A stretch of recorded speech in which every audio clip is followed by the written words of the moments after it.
Hello everyone. Welcome back to another episode of r/malicious compliance.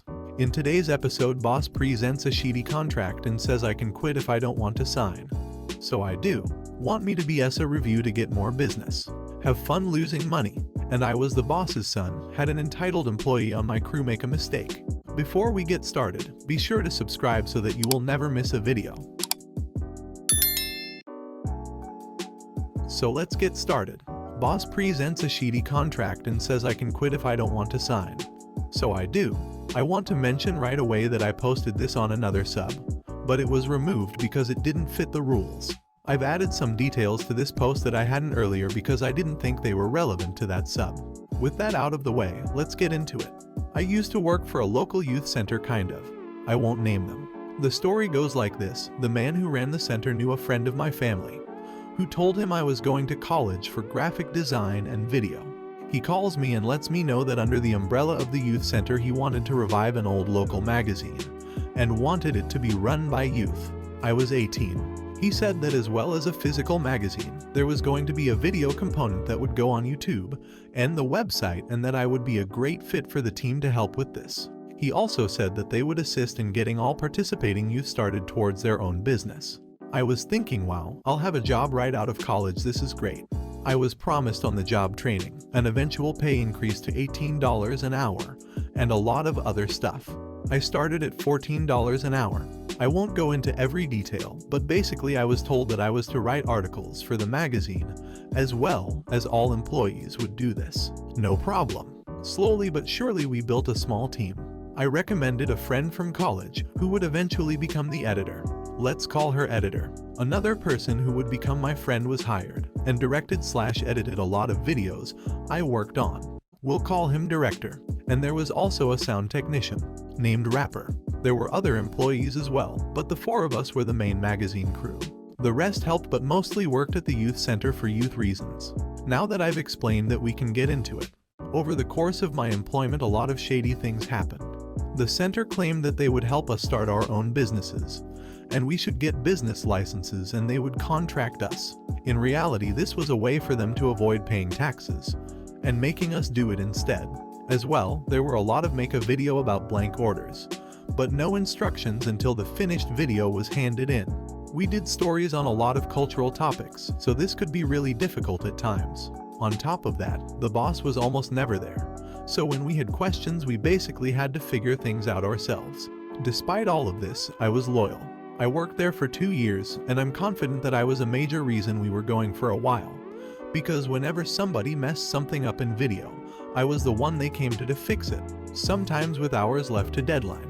I filmed almost all events we covered. I knew where all of the files were for everything, the passwords, and a lot more. People asked me about all of these things when they forgot. I also managed the YouTube page all by myself.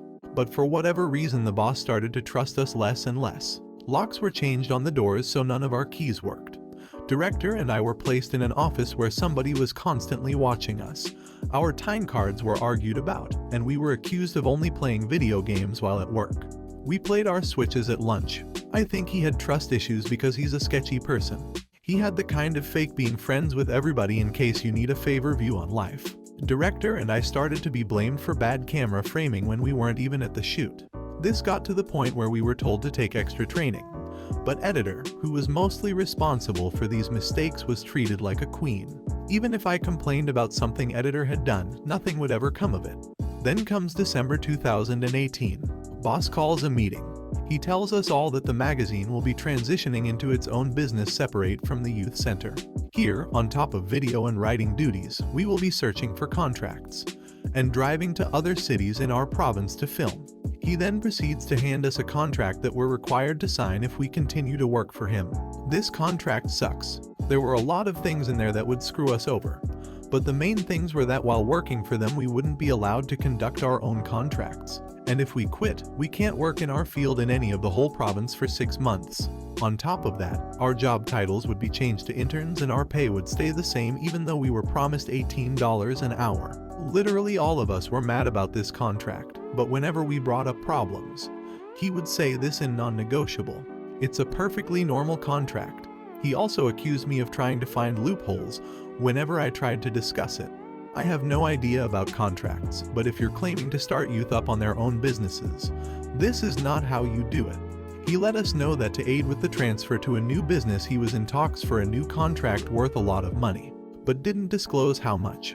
Probably so we wouldn't feel entitled to be paid for more, doing all the work. He gave us a week to look at the contract. After that there would be 1 week until Christmas.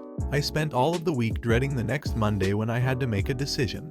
I begged boss to change it, but he stood firm. He even indicated that if we weren't happy with it we might as well quit. This is important. Then, on the Friday evening, I noticed that my job is listed on a job board. I'm shocked. I check Facebook, the magazine website, and everything. My passwords are removed. I have no login. He is trying to strong-arm me into signing. Then on Monday my GF and I get breakfast before I go in. When I get a text from director letting me know he got fired upon walking into the building, my gears start to turn in my head. If he fired director, then he's definitely counting on having me to do all of the work still. I know that I won't get fired because I'm the only person capable of making videos properly. So instead of going to work, my GF and I type up a letter of resignation, walk over to Staples and print it out, and bring it over to work. Before I give it to him he greets me and lets me know that he fired director. The casual way he talks to me about it confirms he expects me to stay. But he did this to himself by listing my job and arrogantly stating that we should quit if we didn't like the contract. So I hand him an envelope which has my letter in it. What's this? Aqualink 97. My letter of resignation. He is shocked, but accepts. I think in that moment he finally realized that his actions have consequences. Then he walks inside. I say goodbye to everybody, hugs all around, pack up my stuff, then find him crying in the sound room. I talk to director later, and he tells me that his mom was connected to boss's huge paying contract, and that he actually hadn't had the contract yet. Director's mom was really upset, and since they hadn't signed anything yet she pulled some strings and got director the contract instead. Turns out it was worth something like $60,000. So basically the boss tried to strong-arm us into signing a blank contract, then lost the only competent employee and a $60,000 contract. Editor and rapper eventually quit too. Rapper decided to focus on his music career and is doing pretty well for himself. I worked video contracts for a while until I got a full-time job again. So, as a result of all of his blankness and overall arrogance, boss no longer has enough money to print an actual magazine, is short-staffed, constantly going through new employees who always end up quitting, and rarely upload videos. Their videos have blank titles too, like the title of the camera footage, and rarely have edited thumbnails. I think it's safe to say we destroyed his ambition of starting a business exploiting youth talent right before Christmas. And just to be clear, even though I had the effects that my quitting would have on him in mind, I also knew that the youth center was funded separately from us, so we didn't ruin any poor kids' lives. Want me to BS a review to get more business? Have fun losing money? Several years have passed since this incident and the people involved have either forgotten about this or don't lurk around this subreddit. Either way, names have been changed for privacy reasons. Background: I was working as a contractor for a big firm where clients go to for specific services, and then we are assigned to that company on a subcontractor basis. The firm charges the clients an arm, a leg, and a kidney or two while paying us a tiny percentage of the sales. Business is business and I can't complain about that. When it's time to renew the contract with the client, every 3 months, we are supposed to write a review about what's going on and what should be done in the next term. Now for the story. I worked on that project for 2 months and I had a very good relationship with the employees and their CEO, and everything was peachy until my company wanted the client to pay double for additional services and wanted me to write a bogus review stating that their current situation was absolute sh*t and they should go for the new and improved plan. Moreover, I was supposed to do it by 7 p.m. 1.5 hours away, and it was my day off. I was in the middle of a trip with friends and I said no can do and hang up. It was Friday. I didn't check my emails until Monday morning. Guess who woke up to 17 emails from the company and 2 from my client? I checked the client's email first and the CEO had personally emailed me asking what was going on and why was my company pressuring them to sign a new contract when the old one was still active. I didn't say anything and told him that I'll check it out and get back to him. Not a minute passed before I got a call from the team leader. TL, why didn't you write the report on Friday? Me, on my day off. TL, you should be available whenever we want you to do something. Me, what if I was sick or in the hospital? What would you have done then? TL, but you were not, and we expect you to do as we say because you are bound by employee rulebook. Me, as you may know, I'm not one of your employees, but a contractor. We have specific dates and times we work, and you can't just call me on a day off and ask me to work out of the blue. That would be against my contract with your company. By the way, since the client's current contract is still active for a month, the review has to be written after the contract ends, not before. It's even written in the contract you signed off. TL, I don't care about semantics. Write a review by the end of the day. Me, I'm not going to BS the review. TL, you have to do as we say or else you're fired. Malicious compliance time. He said I had to write the BS review, but didn't mention anything about the real review. So I wrote the real review, and under that I wrote, the review Mr. Blank asked me to write, and wrote the BS review. Send it to the client and CC'd the TL. All the other contractors, the execs, and anyone who had the faintest idea about the project. I wish I was there to see their faces when they received the email. Best part, they tried to fire me, but couldn't due to the terms of the contract. So I had no work, but full pay for 4 months. My PC was locked, so I went to the office every day, brushed up my resume, and started sending emails all day while having free coffee/tea. The client I was working for hired me the next week as a freelance consultant. So I was getting double the income, though for 4 months, and stopped going to the company altogether. The CEO was a powerful guy, and he immediately sent an email to all the businesses he knew, and no one renewed their contract, resulting in net loss of a couple million a year per company. I heard 1 or 2 companies took them to court for falsifying reports, but not sure what happened to them. I was the boss's son, had an entitled employee on my crew make a mistake. A little background. My father owns a telecommunications repair company, and before that he worked in the industry for years, and since I hated daycare, I spent every summer helping him and learning to weld, rig cell phone tower antennas, SH*T like that. By the time I was 19 and dropped out of college, I decided to go get my certifications and ask my dad for a job. Well, he got a huge contract and hired 5 brand new guys with myself and another veteran that's been working for him for years as crew leads to run all the repair projects. I end up with this massive D-bag who got fired from multiple different physical therapy clinics and is now 40 and unhireable by any other industry. But he has a massive superiority complex cause he has a bachelor's, and that somehow makes him better than tradesmen. On to the story. Me, CL, the other crew lead, DB, douchebag. We are on the first site on the first day of a job for a major client, taking down old antennas and putting up new ones. CL and I drive up to the site after morning meetings at the hotel with my dad and the client over Skype, and we've brought lunch for everyone. CL realizes that he forgot his hard hat at the hotel and tells me he'll be back in half an hour. No big deal, it's a simple job that I've done before with my dad.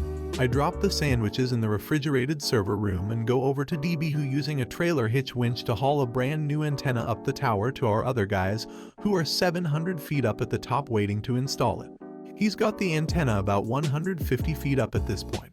Me, hey DB, I think you've got your fasteners on backwards. The fasteners have to be perfect cause the higher the antenna gets, the more wind, the more tension on the winch. DB, they're fine. Me, no, they're definitely backwards. DB, they're ducking fine. Go the duck away bootlicker. Guess that was his derogatory for me being the boss's kid. Me, no, they're backwards, and by the time it gets up there the winch is gonna slip and that antenna is gonna drop. Bring it back down and fix it.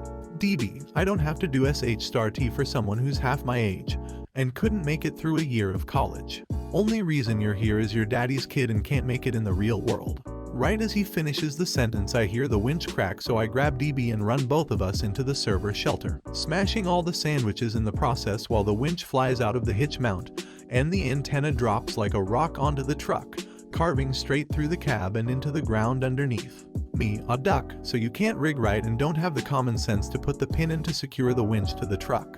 DB, there's no way that was my fault. Me, not only is it your fault, but now I get to explain to both OSHA and our insurance how we managed to damage over $70K in equipment and $30K in our client's equipment in the first day on this job.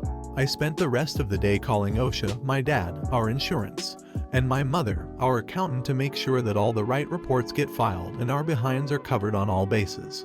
I'm assuring the other crew guys their paychecks aren't going to be affected and that I'll get them more sandwiches. After the end of day reports are finished, my dad calls me up and tells me to fire DB for negligence. So I go up to him. Me, hey, you're being let go. Sorry, but this incident is just something we can't afford to happen again. And since it was obviously, DB, you can't fire me. CL, pretty sure he can fire you. And if you don't believe him, I'll fire you. If you don't believe either of us, we can go see the boss tomorrow. DB, duck it, let's go talk to the boss. Right now. It's like 4 p.m. We drive 3 hours, interrupt my family's dinner, and then sit there smugly on the couch in my dad's home office while he literally screams at this guy about costing him $100K and maybe a lost contract, and basically tells the guy he's filing a civil suit for negligence since I specifically came and told him he was doing something incorrectly. DB, what the duck does he know? He's just a kid. Dad, I taught him how to rig a winch when he was 8 and he did it right. You're a 40-year-old man who managed to crush an entire truck. Get the duck out of my house. If you made it to the end of the video, thanks for watching. Don't forget to like, subscribe and share, and we will see you in the next video.